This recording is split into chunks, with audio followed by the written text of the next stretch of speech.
Bom dia, bom dia, bom dia a todos. Estamos iniciando mais um programa, mais uma aula, mais uma palestra, mais um diálogo juntos nesta excelente manhã. Hoje vamos falar de Friedrich Feuerbach. Vamos continuar trabalhando com a proposta do idealismo alemão, né? A filosofia idealista alemã. E dentro dessa proposta nós vamos abordar Friedrich Feuerbach, falando sobre a natureza do homem e uma antropologia emergente.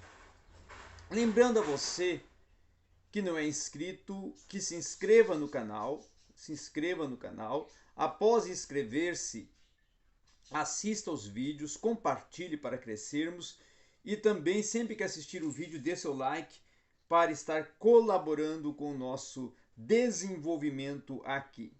Muito bem. Quando falamos de Friedrich Feuerbach, nós estamos falando dentro dessa proposta da natureza ao homem em uma antropologia emergente, de uma proposta de uma nova filosofia que ganha terreno sólido ao se realizar um esvaziamento dos preceitos teológicos.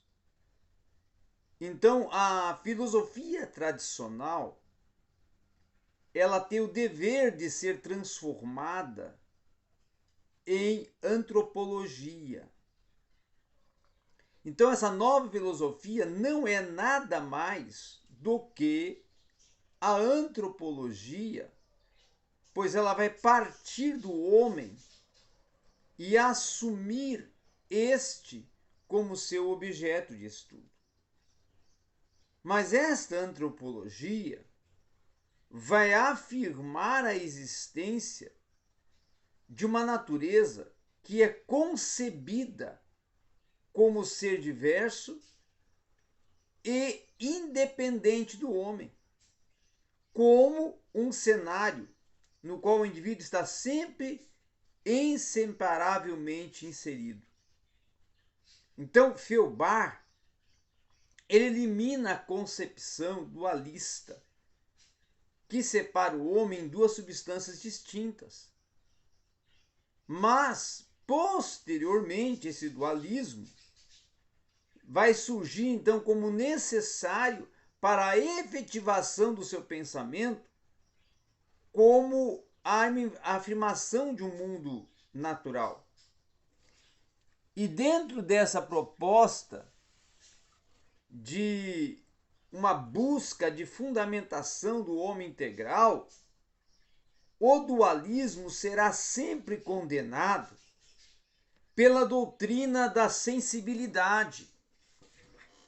E a filosofia feuerbachiana, ela vai ser projetada na tentativa de afirmar uma noção de unidade que vai abarcar o homem e a natureza como um desenvolvimento desta postura integral que irá procurar abarcar todas as coisas dentro de uma unidade.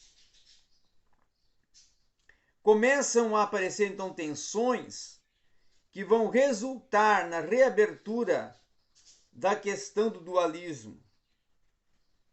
E com isso, nós vamos ver que é tematizado a partir de uma essência da religião a existência da natureza, que vai ser concebida como inteiramente independente e diversa do homem. E nisso vai ser precisamente no parágrafo 48 desta obra afirmado uma cisão profunda entre o homem e a natureza, aonde vai se inserir novamente o dualismo em sua obra e vai ser colocado a noção de unidade em risco. Então, a ideia de natureza não humana, na proposta feuerbachiana, ela vai surgir como uma resposta contra toda a concepção supranaturalista e espiritualista, onde vai se estabelecer uma existência autônoma da natureza como o radicalmente outro não humano. E essa tentativa de inserir uma concepção unitária, uma doutrina que abarca o homem e a natureza em uma unidade, não pode se realizar sem que todo tipo de dualismo ele venha a ser superado.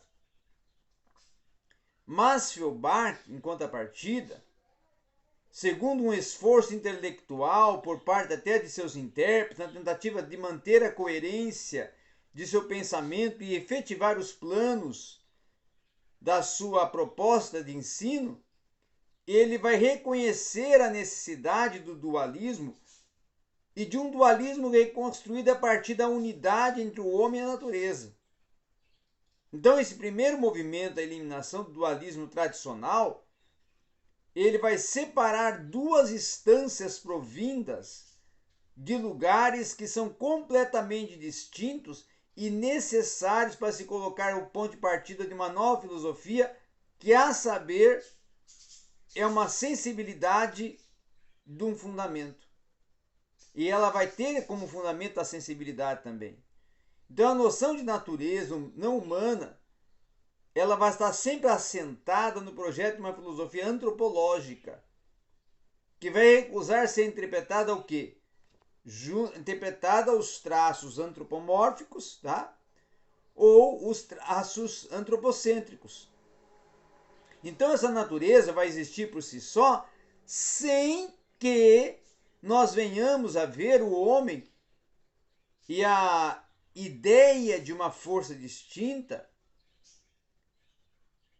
e também essa natureza vai existir antes do homem e antes de todas as criaturas e organismos, como o ser para além da possibilidade de uma representação de um início temporal. Então Friedrich Feuerbach, esse filósofo alemão, representante do idealismo alemão, ele vai defender que a sistematicidade e o rigor imposto ao pensamento pela organização formal não deve ser admitido por Feuerbach em sua antropologia, que sempre vai ser fluente e dinâmica. Então Feuerbach não aceita essa proposta de uma sistematização, né? E de rigor impostos ao pensamento pela uma organização formal. E devido a essa posição é que a antropologia feuerbachiana ela se torna incompatível com os sistemas estáticos e formais que vão aprisionar a existência real em um sistema rígido, tá? A antropologia vai influir na existência e vai ter um espírito da descoberta e não vai se limitar à busca de um saber definitivo. Então, no sistemático, agir o filósofo artista, aquele que cuida da forma como um valor em si, ele vai se ater a uma coerência dedutiva, que será importante para se formar através de um sistema filosófico e permanecer no pensamento determinado e fixo de uma limitação, conforme o próprio Feuerbach vai propor e vai defender nas suas teses. E ao se fundar sobre as bases de um sensualismo e de um realismo, essa antropologia promulgada por Feuerbach vai afirmar o homem como um ser sensível e concretamente existente, e não apenas como uma ideia simples, tá? E vai também defender uma nova postura antropológica por parte de uma filosofia da existência que irá construir a partir de uma concepção de homem inserido no mundo e na natureza. com a pressuposição de uma ontologia sensível, esta postura antropológica irá se processar em um campo autônomo, supremo, e não irá se reduzir a uma espécie de uma ontologia regional. Então, o homem é um ser unido com a natureza, mas essa união se torna uma totalidade que não dissipa as diferenças existentes entre os próprios indivíduos e todas as outras criaturas vivas e a própria natureza. E o homem é um ser que vai se distinguir da natureza e de todas as outras criaturas por possuir o mais e uma característica que vai constituir sua especificidade e vai o tornar única. E essa capacidade racional, segundo Feuerbach, será possibilitadora de o homem se erguer sobre a natureza e todas as criaturas. Então, concebendo a primazia da existência sobre a essência e uma compreensão diversa de uma tradição filosófica, irá se manifestar como uma antropologia. Essa nova compreensão dada ao termo antropologia, ela já se recusa ao iniciar como doutrina partindo de um princípio não humano. E o homem, não como um mero e qualquer ser entre os seres, e tampouco também um objeto ou um conceito em geral, essa doutrina do homem não se vai perder no conceito de essência genérica como outrora se há ocorrido, mas é imanente à vida, vai procurar dar respostas não estáticas e definitivas, mas será aberta e ciente de sua insuficiência e precariedade. E essa antropologia não se multiplicará em diversas áreas do saber humano, porque o saber antropológico de Feuerbach vai criar uma noção de homem integral que não irá se limitar à doutrina do ser de forma essencialista, por partir de uma existência de múltiplos indivíduos, e nem a posição de antropólogo cientista que vai observar o homem de uma forma externa irá apresentar resultados metodologicamente orientados. A doutrina de Feuerbach, ao formular uma noção de homem integral, ela vai terminar submetendo a filosofia inteira ao campo também da antropologia.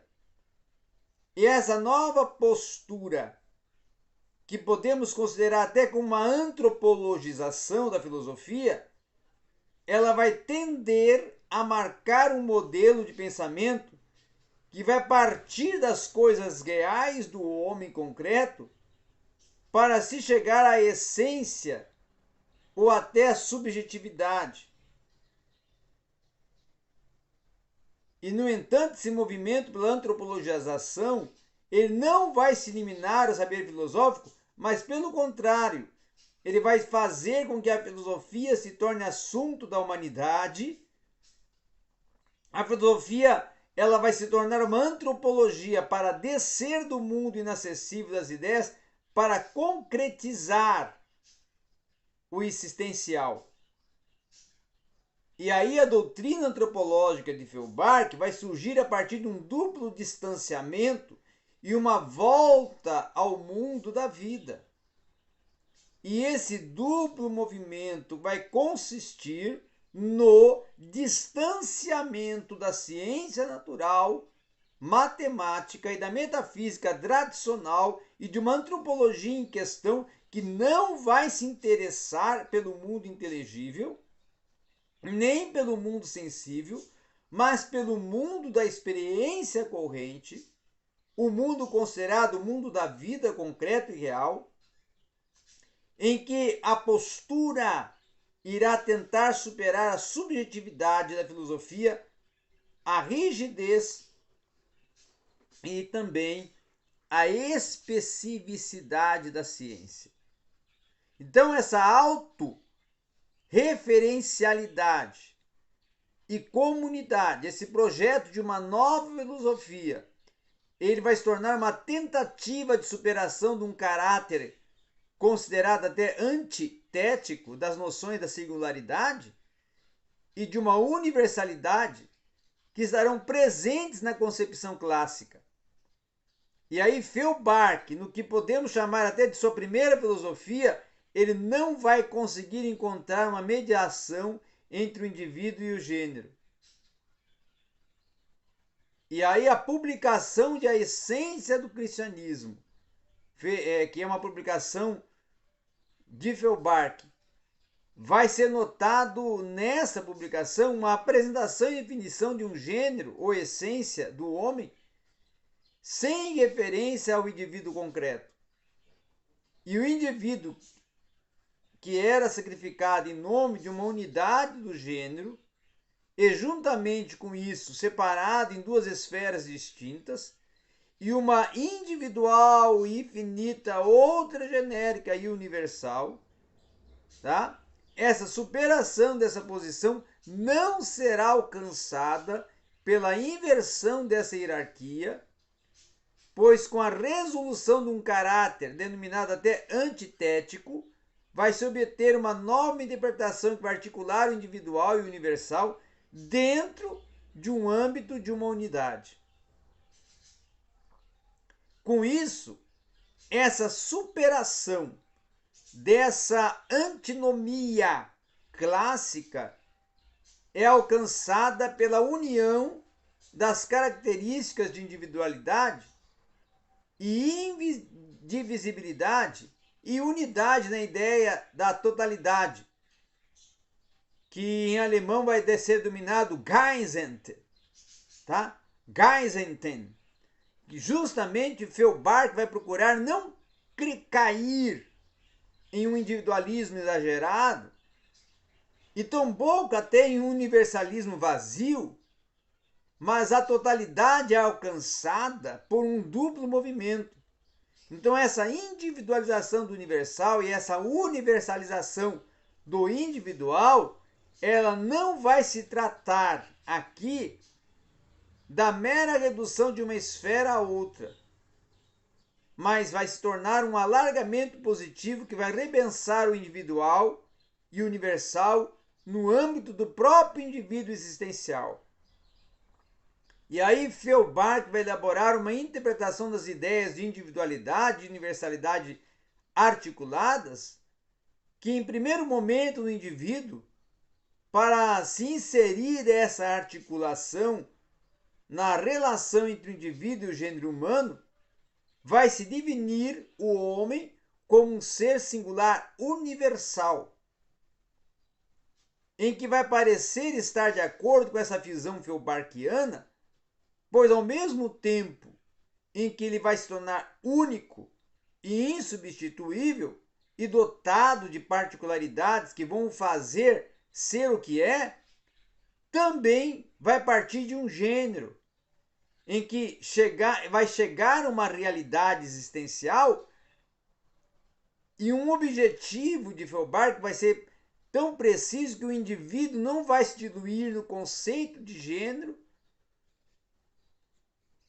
que venha a reconhecer como insubstituível e diferenciado ao mesmo tempo e reconhecer a sua universalidade. Então, nós vamos ver que o entendimento que vai surgir na filosofia da sensibilidade, ele será ligado ao caráter existencial, concreto e reconhecedor do indivíduo, que será dotado dessa dupla referencialidade, ou seja, um ser existente individual e essencial no âmbito universal. Então essa luta e contestação, essa concepção essencialista do homem, empregada por Feuerbach, vai gerar uma concepção de homem referido ao real e sensível. Mas esse indivíduo feubarquiano, que vai estar inserido em um universo próprio, no qual a condição da possibilidade para o reconhecimento dessa existencialidade do eu vai se tornar um único e insubstituível e uma aceitação de um alter ego, denominado alter ego. Então, Feuerbach, para ele, o indivíduo, o Einzeln, tá? No alemão, é único, Einzige, tá? Que é dotado de um valor próprio, sem uma qualquer chance de um possível igualitarismo indiferenciador. E essa tal posição feuerbachana vai surgir-se como uma crítica ao escrito e uma essência de um cristianismo elaborada até por Mark Stirner, sob estranho título O Único e a Sua Propriedade. Ou seja, Der Einzige und sein Eigentum. Obra na qual vai afirmar que a filosofia de Feuerbach não haveria e não tinha havido penetrado no indivíduo concreto, permanecendo presa a um conceito genérico do homem. Então o Stirner vai contrapor Feuerbach. Mas Feuerbach vai revidar essa crítica, alegando que também a filosofia de Stirner, a filosofia stirneriana, vai fracassar ao basear-se em um eu sem supostos e inevitavelmente um sentido único. Então Feuerbach vai afirmar que é impossível que o gênero humano venha encarnar uma inteira e definitiva posição em um único indivíduo, um fundamento, um sentido em um único indivíduo, e cada indivíduo é único, mas não é o único. Mas não é o único. E aí, o eu único de Stirner, que vai ter uma independência e uma autossuficiência total, será designado a atributos de um ser irreal, na posição e postura e pressuposto feuerbachano. E era isso o que nós tínhamos para hoje aqui no seu canal Hermenêutica Sem Interpretação, Filosofia Sempre.